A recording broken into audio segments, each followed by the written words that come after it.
Auditeurs et auditrices de Radio M, bienvenue pour ce flash d'information. Le journaliste directeur de Radio M et de Maghreb émergent Ihsan Al-Qadi a été condamné ce dimanche par le tribunal de Sidi Mohamed à une peine de 5 ans de prison, dont 3 ans ferme et 2 ans avec sursis, assortie d'une amende de 700 000 dinars. Le tribunal a également prononcé par contumace la dissolution de l'agence Interface Média, éditrice de Radio M et de Maghreb émergent, avec la confiscation des biens saisis, une amende de 10 millions de dinars et 1 million de dinars de dommages et intérêts à l'autorité de régulation de l'audiovisuel arabe. Le journaliste est poursuivi pour financement étranger sur la base des articles 95 et 96 du Code pénal. Selon ses avocats, il s'agit d'une somme de 25 000 livres sterling envoyée depuis l'Angleterre par Tinhinan Al-Qadi à son père en plusieurs tranches afin de payer les salaires des employés pendant que l'agence était en crise.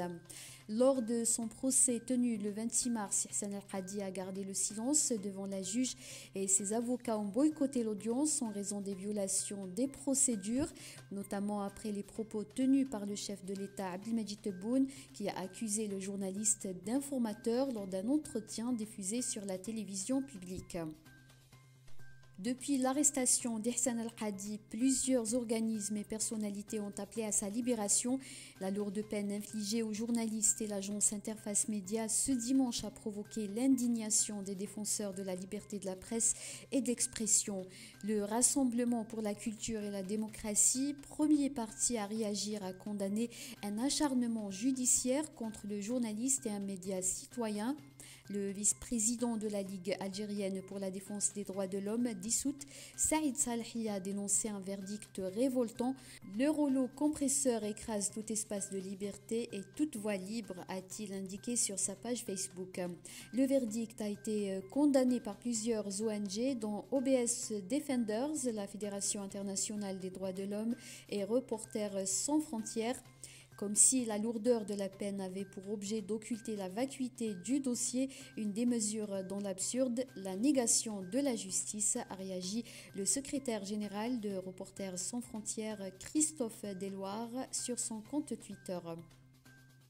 Dans l'actualité économique, l'Algérie procédera à une réduction volontaire de son quota de production de pétrole de 48 000 barils par jour à partir de mai prochain, et cela jusqu'à la fin de l'année en cours. Cette décision a été prise en coordination avec certains pays membres de l'OPEP et non OPEP, a indiqué le ministère de l'Énergie et des Mines ce dimanche dans un communiqué.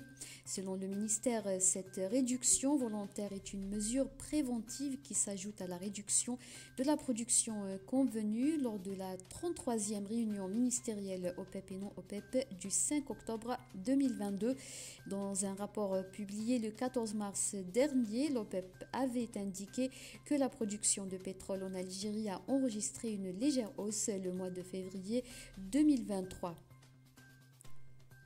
L'ouverture du capital des banques publiques était au menu du Conseil des ministres tenu ce dimanche.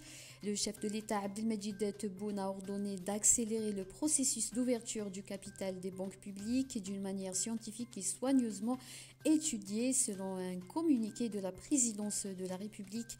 Abdelmadjid Tebboune a également ordonné d'accélérer l'ouverture de banques algériennes à l'étranger avec l'achèvement de toutes les procédures dans le cadre d'une approche économique nouvelle et efficace, selon la même source.